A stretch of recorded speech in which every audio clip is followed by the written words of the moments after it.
Mga lods, trabahuin natin tong battery charger. Hanapin natin ang guba kung di natin makita. So ito mga lods, pag i-plug ko itong AC cord nya ay shorted pala siya. Ito, ang lakas ng humming nya.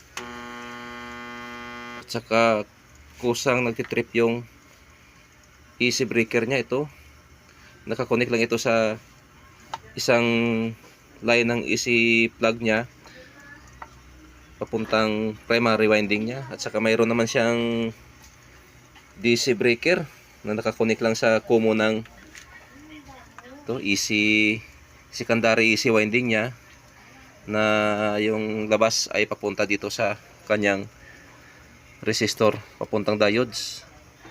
So mayroon itong short mga idol, no? Pagitaon ta kung saan, kung sa mga ito maraming switches kasi ito, kung makikita, no, maraming switches sa loob. O yung short nya ay dito sa rectifier. Hanapin natin mga idol kung paano natin makikita para ayos-ayos na rin itong battery charger at magamit na ito ng mayari mga idol. Ito, mayroon siyang 6 volts. Pwede ka maka-charge ng 6 volts dito. Dito 12 volts. At saka dito sa kabila ay 24 volts. At saka mayroon pa siyang low, medium, high na boost charge. At nakakonek lang ito sa kanyang AC primary winding. Dito mga idol, no? Yung primary winding niya ay separate, at saka yung secondary winding niya, ito na yung papuntang rectifier diodes para karoon siya ng DC polarity dito sa DC out niya papuntang battery na ito. Ito i-plug ko at saka hintayin natin kung ilang segundo ito magti-trip. Ayan, nagagalit. At saka kung lakasan natin ito yung selector niya ng low, medium, high, ay madali siyang mag-trip. Ayan, nagtitrip na. Ito na. Tumataas na yung AC breaker niya mga idol, na nakasit pa lang ito sa medium. Ang lakas ng shorted niya. So hanapin natin yung guba niya mga idol. Itong diodes, i-check natin ito, at saka pag walang sira ang diodes ay dito tayo sa mga selector switch niya, baka mayroon itong shorted. Ito. So ito mga idol, panoorin nyo para sabay natin makikita yung sira ng battery charger na ito mga idol. At ito na mga idol, mag-check muna tayo dito sa rectifier diodes. Baka mayroon itong sira, baka dito yung humming nya, baka may short ito. So magsimula tayo dito sa positive, dalawang diodes. Ito may continuity siya at saka hindi shorted. Itong isa mayroon din. So baliktaran na lang para malaman natin kung may sira ba talaga ito.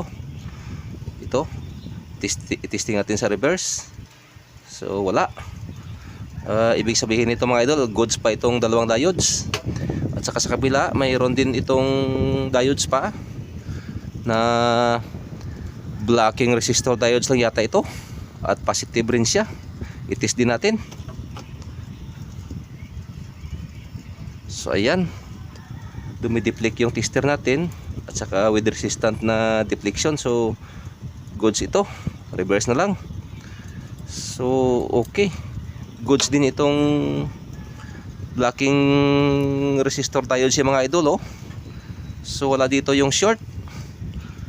So magsimula na ako mag-trace dito sa switches niya, baka nandun sa loob yung shortage mga idol. So hanapin natin ulit. At nagtanggal na ako ng isang linya ng secondary, AC secondary mga idol, isang linya papunta dito sa switch. Susubukan ko kung nandun pa rin yung short.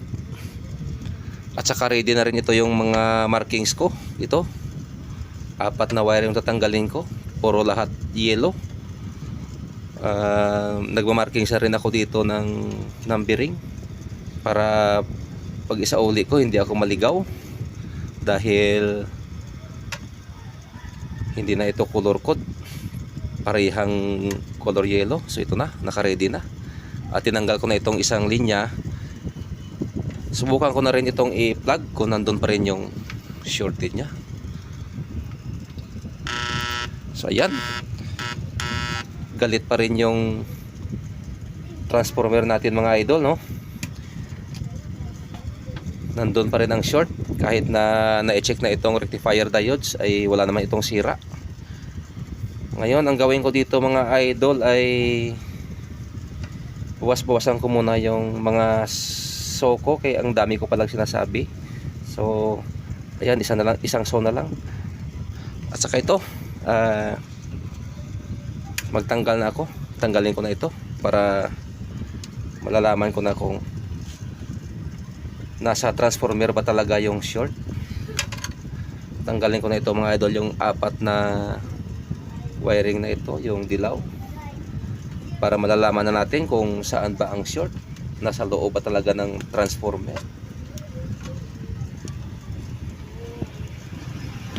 Ito, iwan ko lang ito mga idol dahil separate naman yan, wala na yan dito. Yung nakakonek, itong 4 na wire lang, yung common 6 volts, 12 volts at saka 24 volts. So ito 4 dito na mga idol, malalaman na natin kung yung short ay nasa loob talaga ng transformer.